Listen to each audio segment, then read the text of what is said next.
Lipton Tea and Lipton Soup present Inner Sanctum Mysteries.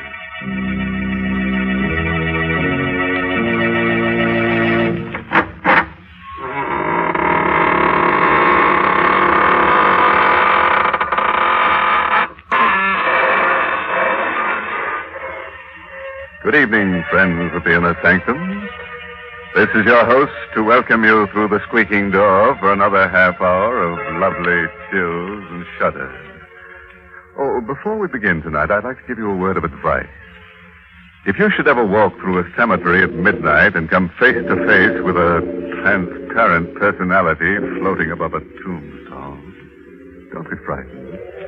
After all, you can see right through him. Good gracious, why do we have to talk about cemeteries? Because, Mary, our story tonight is about a vampire. Where else would you expect to find one if not in the cemetery?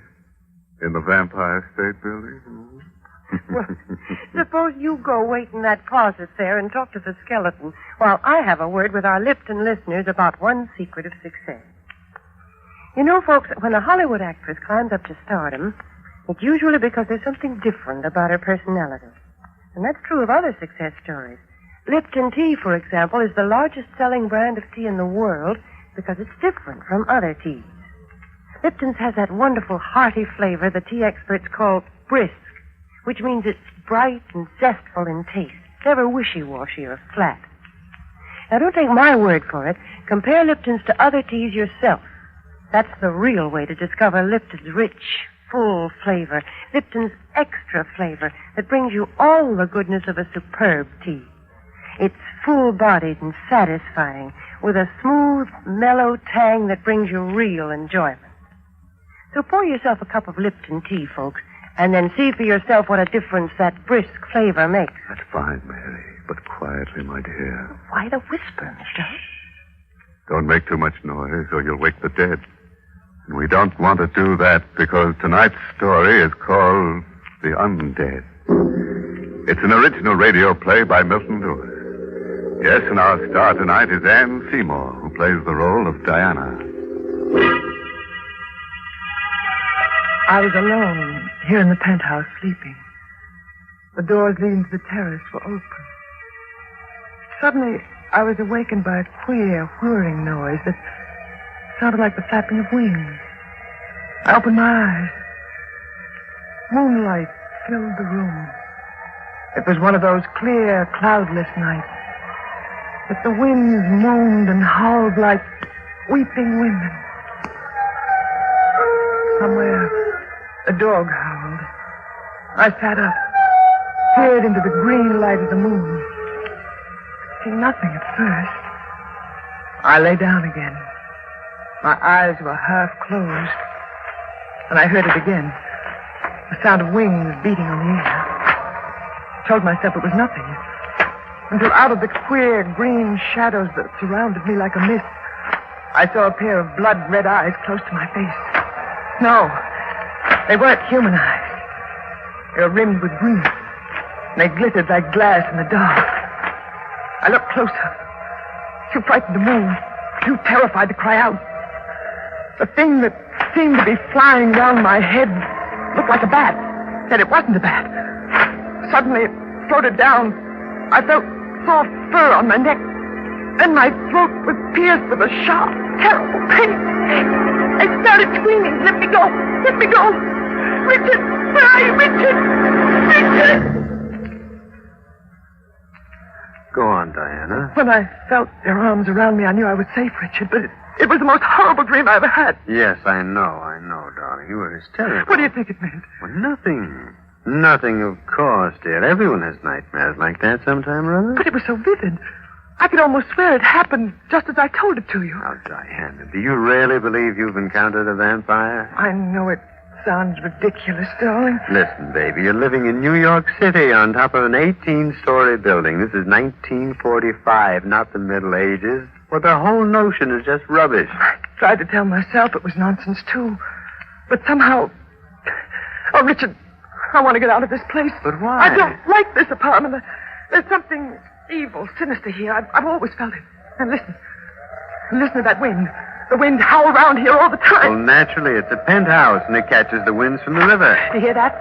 Something flapping on the terrace. That's just the awning. There are always queer noises around here. All the time, and I can't bear it being alone here at night.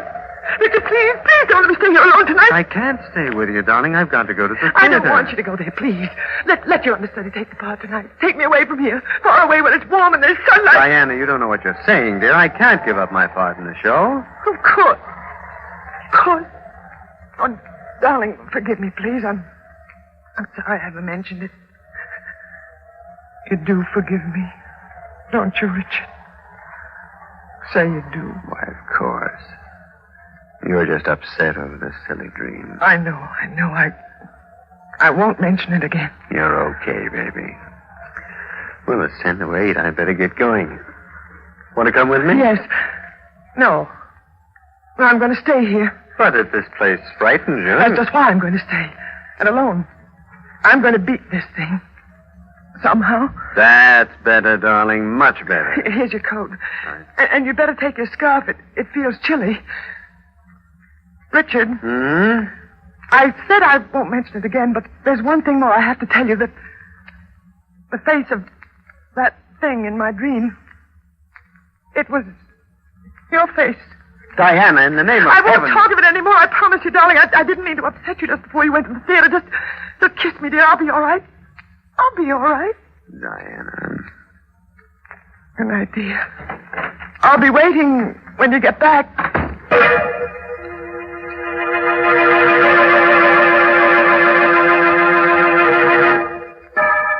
It was just midnight. 2 nights later. I was waiting for Richard to come home from the theater. I was going through his desk looking for a postage stamp.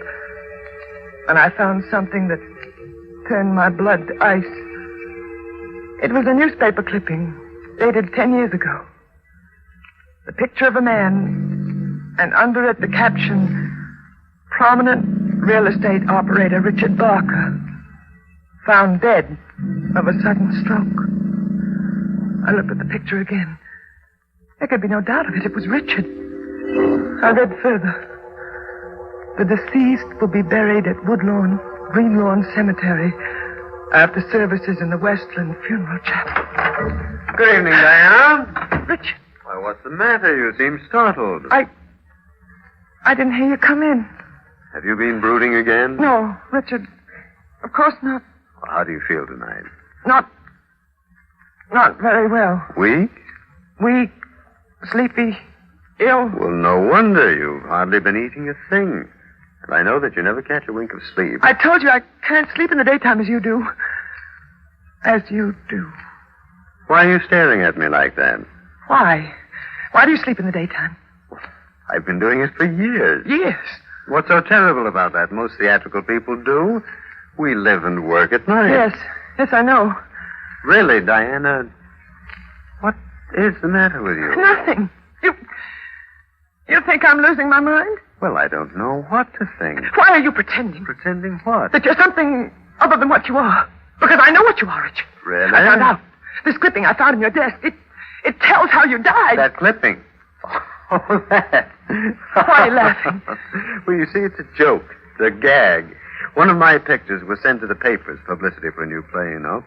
And a drunken typester put it in the obituary column. It's quite an amusing story. I don't believe you. You're lying. Listen, you can't go on like No, this. don't touch me. You're not well, Get your darling. hands away from me. But I just want to kiss No, you. no, don't touch me. Diana, where are you going? Out of here. Diana, come back. I'll come back when I've proved something to myself.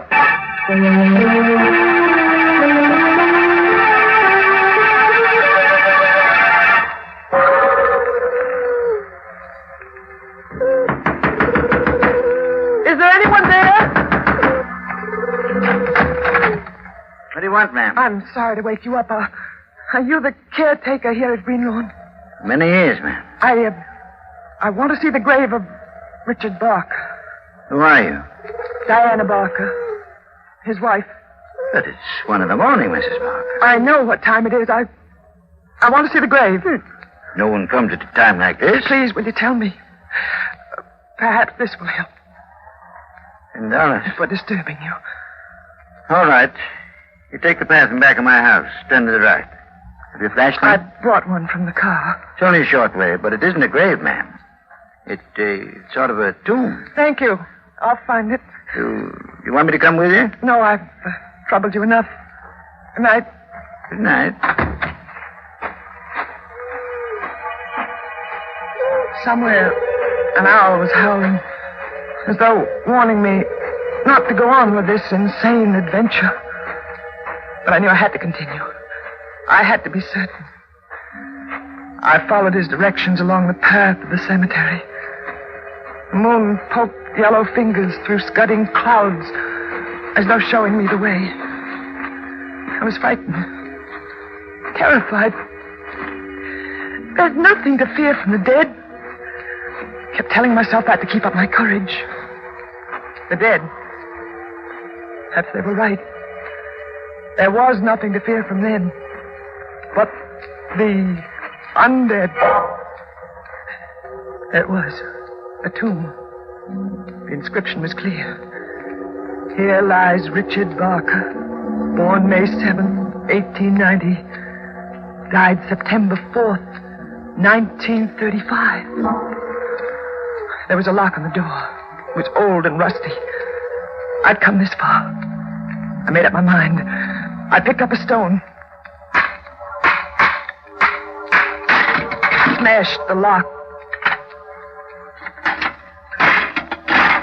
I opened the door. Blackness. Inky blackness, such as one imagines one would see at the end of the world. Turned on the flashlight I took from the car. Coffin was lying in the center of the tomb, on an altar. I felt my heart beating wildly, like a throbbing drum inside me. With a trembling hand, I opened the coffin.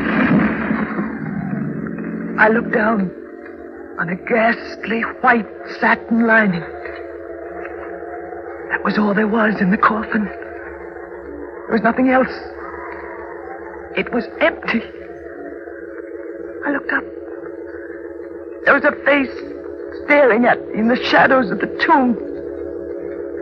It was Richard. Diana, I knew you'd come here.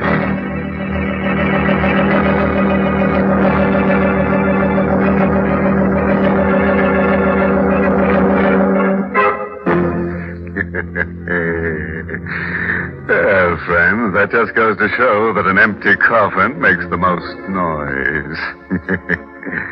You know, this is the kind of nice domestic story I like. The intimate family chronicle of a vampire. My goodness, is that what you call intimate family life? Of course, Mary. It looks like our lovebirds will even share the same coffin. I'm afraid you're drawing a very strange picture of family life, Mr. Holst. Now, I always picture the family gathered around the dinner table. Everybody's laughing and happy. The bright lights push back the shadows of evening outside and shine on the teacups, where Lipton tea is waiting to add to the family's mealtime pleasure. Lipton's brisk flavor will make that good meal taste even better. Everyone around the table, from Junior to Grandfather, will enjoy its tempting fragrance, its deep amber color, and that brisk flavor that makes Lipton's different from other teas. They'll all like its full-bodied, hearty goodness and the zestful tang of Lipton's flavor. So serve Lipton tea for dinner at your house, folks, and round out the family picture with real enjoyment. Right, Mary. And now let's go back to our horrors. Let me see. What dire predicament are we in tonight? Oh, yes. Diana has just discovered that her husband was wandering around his tomb. What would you do in a situation like that? Here's what Diana did. Listen. I ran blindly, stumbling, tearing my clothes. Somehow I managed to reach the car, start the motor. In the car, I knew it wasn't all some dream. People didn't come back from the dead. Did they? Could they? I drove to the city. I wanted to see the lights, people, hear music. I wanted to be sure this was the world I'd always known.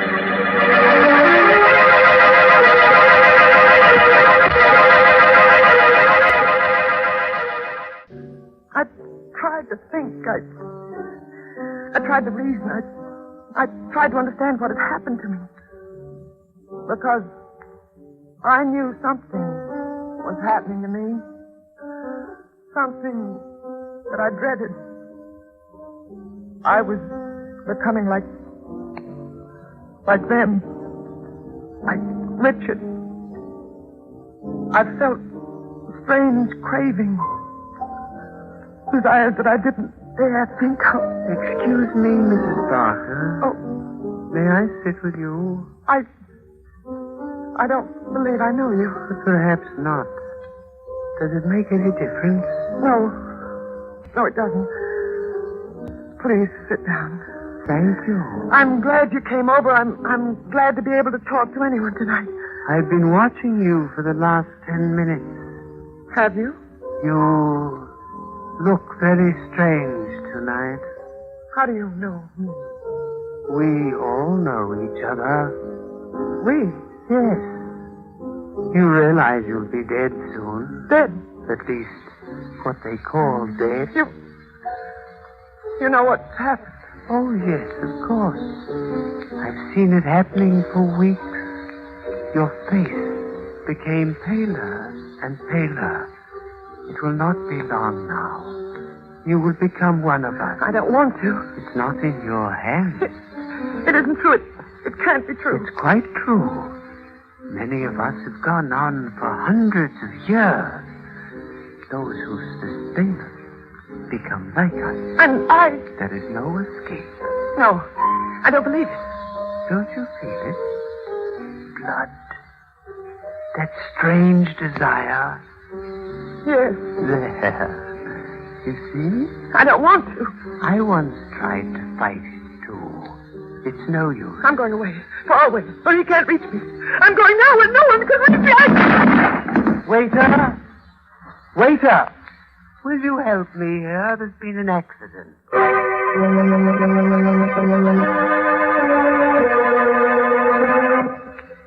Everything is going to be all right, Diana. Just lie here and rest quietly. You're in your own home. I opened my eyes and saw Claudia, my older sister. Never was so glad to see anyone in all my life. Claudia had always helped me, always advised me. She'd know what to do. You want something to eat? No, I'm not hungry. But the doctor said you'd have to eat. How did I get here? You collapsed in the cocktail lounge. They brought you home. When? Last night. It's dark out. You've been sleeping almost 24 hours. Where's Richard? At the theater. Poor boy, he was so worried about you. Was he? He sent for me. I've been with you since last night. Diana, what happened? It's terribly difficult to explain. I sometimes think I'm losing my mind. I'd be sure that's what it is if I hadn't found out differently. Tell me about it. I found out Richard is dead. He's been dead for 10 years. What are you talking about? Still, Claudia. I went to Greenlaw and I saw his tomb. I opened it and the coffin was empty. Diana. I know what you're thinking, but I'm not insane. He never sleeps at night. Now I feel this strange craving. Claudia, don't steer. You know what you're saying. Yes, I know it sounds wild, fantastic, but I haven't told this to anyone, but it's true. There are things in this world you only think are primitive superstitions, but Claudia, you must believe me. Yes, of course, I believe you, dear. We must destroy Richard. I read about those things. We must destroy him by driving a wooden stake through his heart. That's the only way I can escape from him. That's the only way I can become a human being again. Diana. You'll help me, Claudia. Of course, dear. Haven't I always helped you? Where are you going? Just to fix you something to eat. No, you're going to leave me. Leave me here alone with him. I won't let you do that, Claudia. That gun. Where did you get that gun? We've always had one here. Ever since I first told Richard I was afraid of this place. You're not going to leave me alone now, Claudia. I'm not going to let you. Of course not. Get away from that door. That's what you Claudia, wanted. come back! No! No, you're insane! No! She's gone. Insane. She was so sure I was insane, she didn't even give me a chance to explain. I was alone in the house. I felt terribly weak. I wanted to sleep. I wanted to sleep forever and ever. But I knew if I lay down and closed my eyes, I might never open them again. Never open them and see the world as you or I used to. I'd be something else. I looked at the clock. Almost midnight. Richard would be coming back any minute. I ran to the door, locked it from the inside with a safety bolt. What to do? What to do? Police. I ran to the telephone. Operator? Hello, operator. Get me the police and hurry, please. One moment, please. Hurry, will you? This is a matter of life and death. Hello, are you ringing them? Police department. Sergeant Kilwaitford. Hello, police. You've got to help me. Yes, what is it, please? My husband, he's going to do something to me tonight. He's going to make me what he is. What's that, lady? He's been dead for 10 years. I saw his empty coffin. That's proof, isn't it? That's evidence. You always want evidence, and there it is. Now, do you understand? Well, I'm not sure I do, lady. What's your name? Diana Barker. But all right. Now, calm down. Tell me where you live. I live... Oh, you think I'm insane, too, don't you? I didn't say that. You think I'm crazy, just as Claudia does. If you'll just give me the address, lady. Oh, what's the use? Please, lady. No one believes it. I know I'm not insane. I know it, and yet... What's that? His key in the lock. He can't open it. It's bolted from the inside. He's trying to get in. Well, he can't. Not with that bolt. I won't open it. I won't. I'll just pretend I don't hear it. I'll cover my ears with my hands and I won't hear it. He can't get in here. If I can keep him out until daylight, I'll be safe. Safe.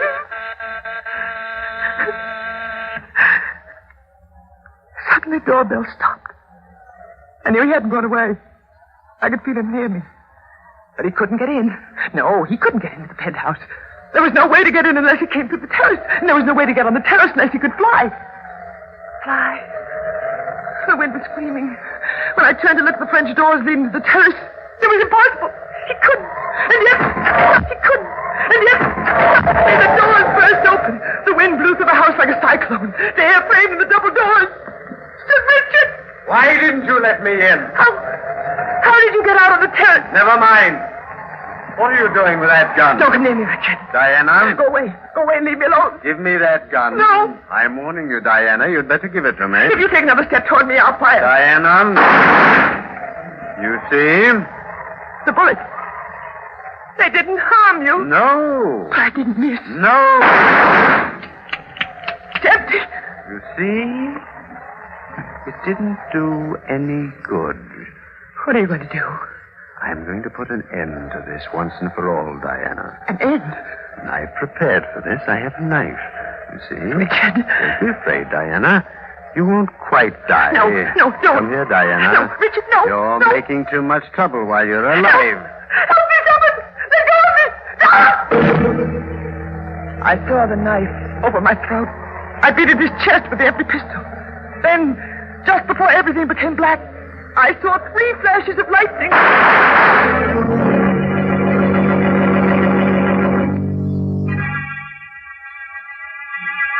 Go on, Mrs. Barker. When I woke up in the hospital, Inspector, I couldn't believe that I was still alive. It seemed like a miracle. You would have been dead if it wasn't for your sister. Claudia. She came back with one of our men. He shot and killed your husband just as he was about to plunge the dagger into you. But how did he get in? He came over the adjoining terrace from the penthouse next door, just as your husband did. No, Mrs. Barker. Your husband didn't fly. But the other things, the picture, the tomb, the empty coffin. All props for an elaborate scheme your husband worked out to murder you. Richard Barker is not an uncommon name. He found a man with that name who died 10 years ago. He removed the body. He got the whole idea from the dream you told him. But why? To establish that you were insane. Oh. He planned to murder you and claim he did it in self-defense to protect himself against an insane woman. But the gun... Filled with blanks. He wanted to get your money, Mrs. Barker. But the way I felt, those strange cravings... You're suffering from anemia. The doctor told us that. It's not uncommon for anemia sufferers to feel the way you did. I still can't believe it. I still feel that he isn't quite dead. I'll relieve that fear right now. His body's in the other room. I think you should see it. Come this way, Mrs. Barker. There. Ray's delivered the coffin, Charlie. Yes, Inspector. What's the matter? He looks so lifelike. His lips are so reddish. He looks as though he could move. Get up at any minute. Nonsense. I assure you he's quite dead, Mrs. Barker. And I can further assure you that the police department has never encountered one authentic vampire in its history. You're very reassuring, Inspector. I think I'd better leave now. Don't bother to see me at the door. Bye. All right, Charlie. Cover him up and have him buried. Okay, Inspector. What is it, Charlie? Inspector.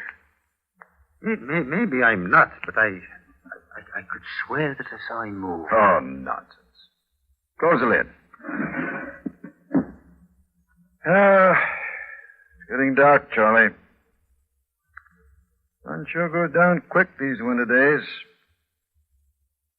I'm going home. Good night, Charlie.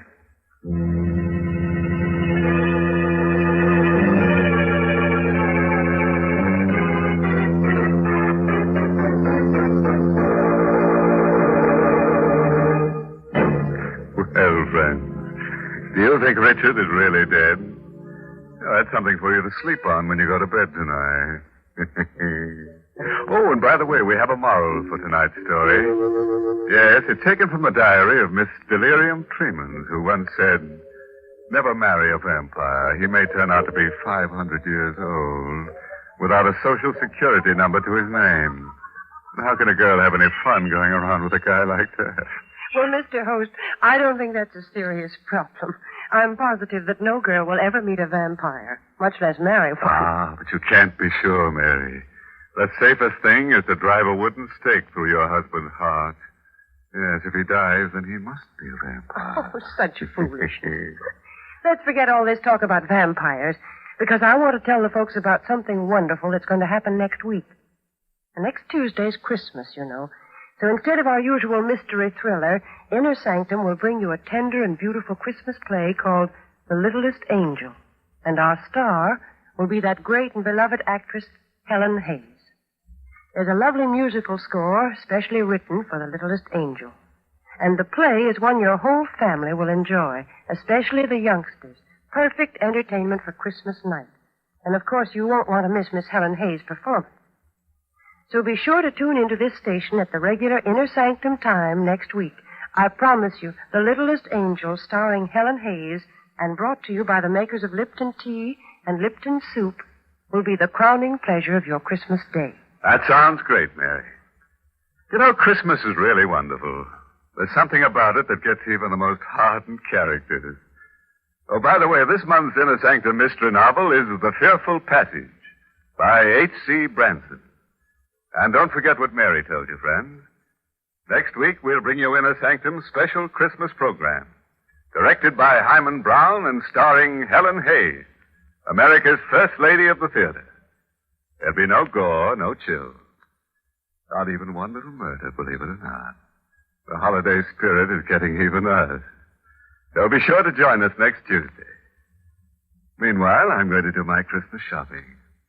You know where I can get a nice fur-lined coffin for a cold-blooded friend? Until next Tuesday, then. Good night. Pleasant dreams.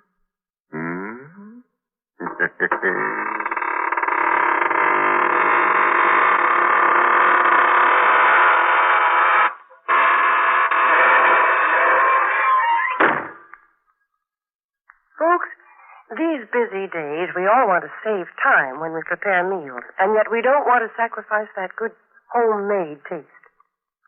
Well, that's just the time to serve Lipton's noodle soup. Lipton's has a real fresh-cooked chickeny flavor.